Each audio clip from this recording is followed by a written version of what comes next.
Hello, friends and family. Hello to my sister, who's probably the only person watching this. And if that's the way it works out, that's 100% okay with me.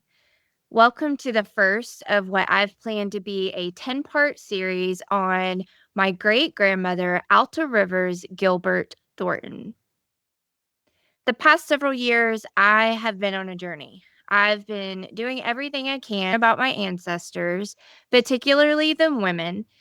And not just the typical when were they born, how many children did they have, when did they die, and where were they buried, but I've been trying to better understand them within the historical context of when and where they lived. So, my short term goal of this video and the series as a whole is to put the information out that I have found for other interested family members. Hopefully, someday my niece and nephews maybe are interested as well, and hopefully spark some conversation among some distant relatives. You all may have information that I don't have. Maybe it's a family Bible, maybe it's a story or a photo that would really enrich the context of who Alta Rivers and Curtis Thornton were. My longer term goal is to write historical fiction novels on each of my great grandmothers. And I should say that's a very long term goal.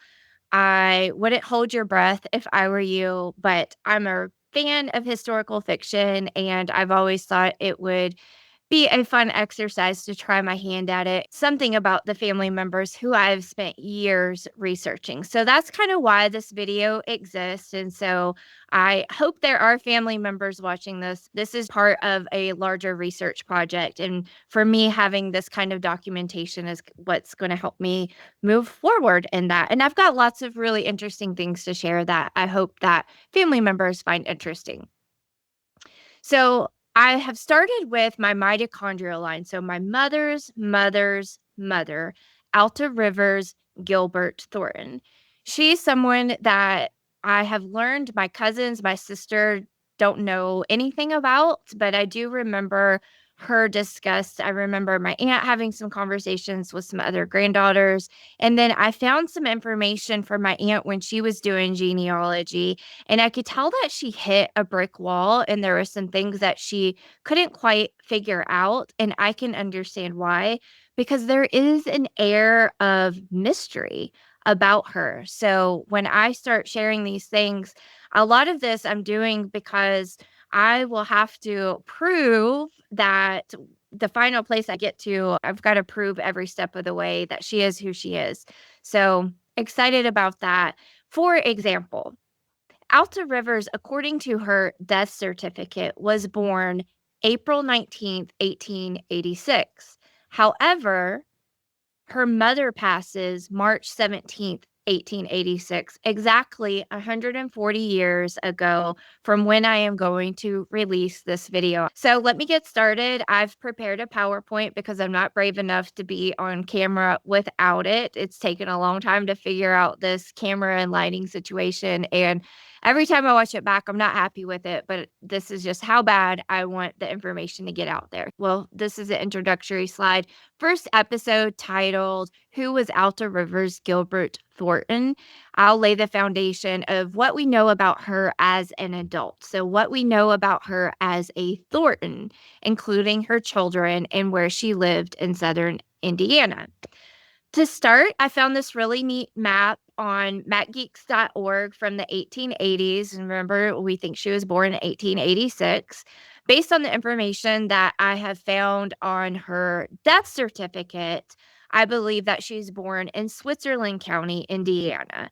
So to orient us, we've got this map of Indiana and Ohio, which I picked specifically because the proximity to Ohio and Kentucky and Indianapolis become really important in understanding her life and where her family's or living, working, marrying, all of those things. So I will get a little bit clearer here on this next slide.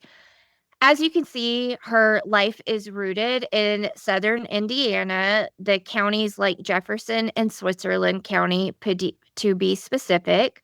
We'll eventually see that she spent some time in Indianapolis and Johnson County, Indiana, just south of Indianapolis. These were small river communities. Places like Madison and Vevey were connected less by roads and more by the steamboats that traveled the Ohio River with people and news and goods. Going to the next slide here, you'll see a little bit more detail of Switzerland County, Indiana.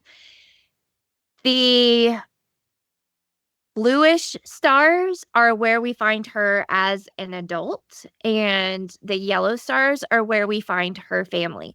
So, looking more closely here, we believe she was most likely born in the Craig Township, so the closest to Jefferson County, where we find her as an adult. That's where we're going to find her parents, her siblings, her grandparents. Going west here to Jefferson County, where we find her as an adult, and I'm going to show you the backup documentation for all of this. We see her living with her husband, Curtis, and her children, again represented by this bluish green star here. So these communities are all very rural. In fact, Madison, Indiana is where my sister and I were born, as well as many others from our family. And it's still considered rural by today's standards. So I had to, out of curiosity, look at this website that I often use. It's called the Rural Eligibility Finder. It's part of Health Resources and Services Agency. It's something I use frequently to look at the rurality of a community. You see that even by today's standards, Madison and Jefferson County would still be considered rural. So I don't know a lot about Indiana history. I was born there, but I was raised south of the river in Kentucky. So I don't know a lot of the local and state history. So in doing some research, I found this very short video, and I'm going to play just a minute of it for you to set the stage and give a little bit of context again about where she lived and how people talk about Indiana. And it's, again, just a minute or so. Indiana, a name whispered across centuries, and a land whose very name evokes the memory of its first people, land of the Indians. At the heart of the American Midwest, Indiana stands where history meets the unknown, bordering Lake Michigan to the north, brushing against Kentucky to the south, and cradled by Michigan, Ohio, and Illinois. It may rank only 38th in size among the U.S. states, but its place in the shadows of American history is far from small. On December 11th, 1816, Indiana stepped into the light, becoming the 19th state of the Union. And since 1825, its pulse has echoed from its capital, Indianapolis. But Indiana's true story lies deeper, buried beneath fields, rivers, and ancient mounds. Prehistory and exploration. Long before settlers carved paths across its plains, the land we now call Indiana held secrets, ancient secrets, still only partially uncovered. So what I like about that video of all the ones that I've watched, not only does it give a very high level of Indiana when they were founded, but I like this idea of secrets that are still to be uncovered. I feel like that is the case with Alta Rivers and her family. Definitely are some secrets that are still to be uncovered. So I thought that was a good transition to what I am sharing through this series. Moving along here is what I have had as far as family narrative for Alta Rivers and Curtis. So I mentioned earlier that I have an aunt that was doing genealogy. She had some papers. I've got them right here in this little notebook. And like I said, I could tell she had hit that brick wall. But this is what one of her granddaughters says about her. And I should say that I've confirmed it with other of her grandchildren as well. So the first picture there, you see there on a farm, that's my great-grandfather Curtis, and there's Alta Rivers, and it says, Grandma was Native American. They believed cameras would capture your spirit, so Grandma didn't want her photo taken. This is one of the few pictures she ever allowed. I don't think it was long after this that she fell and broke her hip and spent the rest of her life in a wheelchair. You see her in the wheelchair. Curtis is by her side, and the narrative says, Grandma, after she broke her hip, sitting in a wheelchair. I don't remember Grandma, but have several fond memories of Grandpa. I can't remember him ever calling me by name. It was always child in a comforting tone. He would fascinate me at mealtime. He would pour his coffee in a saucer and slurp it. Believe it or not, that's the way you're supposed to drink coffee. Brings the full flavor out. He ate peas with a butter knife, never dropped that first pea. He chewed beechnut tobacco, and I love watching him spit into the spittoon. He never missed. Every once in a while, I still dream of him. Good dreams. I thought that was a sweet narrative. As I've been putting all of this together, I've learned that actually this particular granddaughter was born after Alta Rivers passing. But like I said, I've confirmed this with other of the grandchildren, and I feel like this is even more confirmation of this is the family story about her. Everybody says that she was of Native American descent, and I know a lot of people claim that. It's frankly embarrassing sometimes. I've been on online forums and I've seen the comments of people trying to get recognized. And so I know that's lore in a lot of families' history, but also I'm inclined to believe my family and that if this story was prevalent, there is reason to that. So I just wanted to acknowledge that because that's the first sentence that she leads with. And so I don't want to not talk about that. Identity is going to be an important part of the character development of Alta Rivers and telling her story. So that's always in the back of my mind. But I'll go ahead and say, like, that's not something that I put a whole lot of focus on. But there definitely are little nuggets along the way that I will share throughout this 10-part series that I think are compelling and will lead you to believe that it's also possible that there was some mixed race ancestry and for whatever reason, there does seem to be some sort of stigma that follows Alta River's parents and grandparents, which I find are interesting. It's good for, again, that character development that we'll get to, but I don't know that we'll ever have a definitive answer on that. Moving along here, I'm going to take you through the order of research that I find Alta River. So, again, I had this narrative, I have her death certificate, which I'll show you just shortly, and some other little pieces. I had more about Curtis and his military service, which I will eventually share as well. I'm going to walk you through the same order that I found her. So, starting with census records is usually the first and easiest place to find an ancestor. So, I've got an ancestry account and was able to find her as Alta Thornton. The issue of her name has probably been the first little mystery to figure out. Some of her grandchildren thought that Rivers was her last name. For reasons that I will be walking you through, I believe that Rivers was most likely her middle name, and that was most likely always said together. So that's why I have chosen to always refer to her as Alta Rivers. She becomes a Thornton after she marries Curtis. We see her here in the 1920 census in Jefferson County, along with Curtis and two of her children, Bernice and Ralph. 1930s, we see that she's gone to Switzerland County with her family.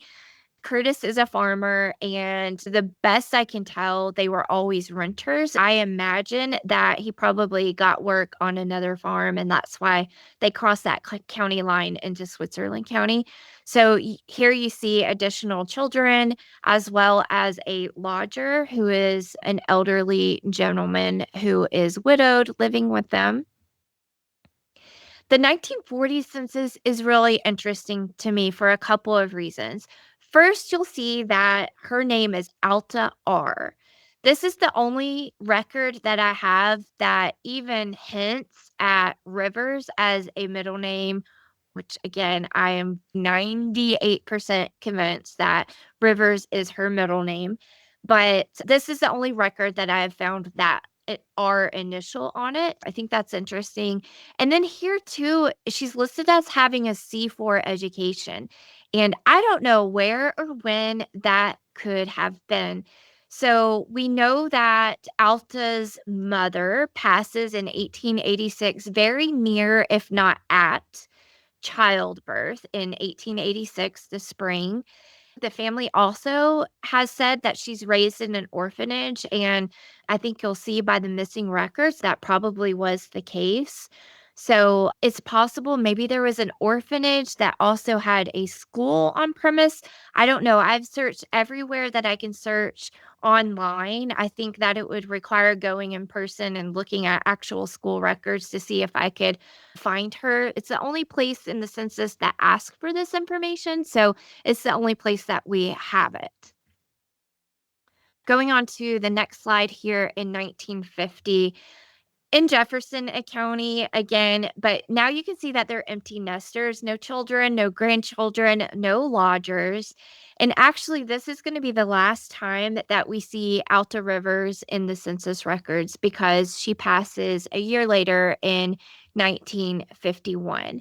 The 1960 census, interestingly, will not be released until April of 2037, which hopefully we will find Curtis. But sadly, we're not going to be able to see her again. So I'll show you this death certificate. Here you see Alta Thornton. She is in Jefferson County. It says her date of birth is April 19th, 1886 in Switzerland County. Her date of death, December 22nd, 1951. Her father's name is listed as Samuel Gilbert, and her mother is Alice C. Babb, who I believe is Alice Caroline Babb, sometimes referred to as Caroline Alice. We'll get into all of that as well. So again, I'm inclined to believe that Alta Rivers' maiden name is Gilbert because her husband, Curtis, listed Samuel Gilbert as her father in her death certificate. We'll find one other place where we see the Gilbert name reference in official documentation. So that's why I believe she's Alta Rivers Gilbert, and then obviously later Thornton. The burial date is meant to be 12/26, 1951, so the day after Christmas. Rounding out here, I'm almost finished. Altogether, these records give us a clear picture of Alta as a wife and mother and adult living in Indiana, but they don't tell us how she got here. We all have lives before we get married and have children. Alta Rivers was no different. And we've got missing years here where we don't really know where she was between that March or April 1886 and the 1920 census. So in episode 2, we will meet Alta in the 1910 census. But here you can see we've got her missing in 1890, 1900, and 1910. Then the last slide I have here, this is just to recap everything for you. The documentation that we have found and reviewed this episode is family narrative, which is important, the 1920 through 1950 census, and her death certificate. But we are missing the 1910 census, the 1900 census, 1890 census, which is unavailable nationally. All of the census records from 1890 were destroyed in a fire, supposedly accidentally. I don't believe that. I have no proof of that, but I don't believe it. I think that was a very controversial census, and I think a lot of people had reasons to want that census to be destroyed, but that's my conspiracy theory coming out. And then we don't have her birth certificate, which probably we would never find her birth certificate. It's not uncommon for someone born in the 1800s to not have a birth certificate. It would probably have to be another record, like a church record or maybe a family Bible or something of that to confirm that. So that is all I have for this first episode. Thank you very much for listening. I hope you find it interesting. I hope that you are interested in learning more. And I hope that if you have any information, please share that. I love the peas on the butter knife story. I don't care how small the detail, anything that you have that might add color to her story or her life, whether it's her kids her parents, her husband, please let me know.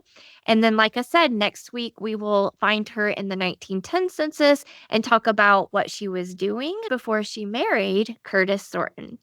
See you next time.